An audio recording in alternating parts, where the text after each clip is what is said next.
right, folks, I know we're in music class. We're actually going to combine it with some math class today. I know, wait a minute, we already had math class today. Don't worry, I have a plan, all right? I wanted to revisit the notes that we've talked about. That is upside down. I wanted to revisit the notes that we talked about previously. We're going to ignore the rests today because they are the same value as quarter notes, all right? So we're going to do a little bit of math. So I want you to remember and remind yourself of the names of these notes and their value, how much they're worth, all right? Whole notes are worth 4, dotted half notes are worth 3, half notes are worth 2, quarter notes are worth 1, all right? We're not going to be, clapping any rhythms today. We're not going to be counting and playing these rhythms today. We're going to be adding them together. And so, let me explain. So what we have here is we have a musical math problem. Half notes are worth 2. You add that, 2 plus 2 equals 4. So a half note plus a half note equals a whole note.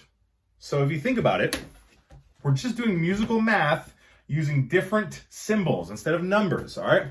So 2 plus 2 equals 4. Easy peasy. All right, so what I have here now are 4 musical math problems, adding and subtracting, all right? And so if you need a reminder, you can scooch back earlier in the video and remember the values of each note. So what I want you to do is I want you to add these together, but your answer is going to be another note that you know, all right? So think of how much is a quarter note worth, how much is a quarter note worth, add them together, and think about what note would be worth those values added together. We do have a subtraction here, a whole note minus a half note, all right? There is a dotted half note down here, and then there is, oh dear, some extra addition down here, all right? So you can freeze frame this, or you can even go ahead and copy this down on a piece of paper and do a little bit of musical math. See if you can get your brain working.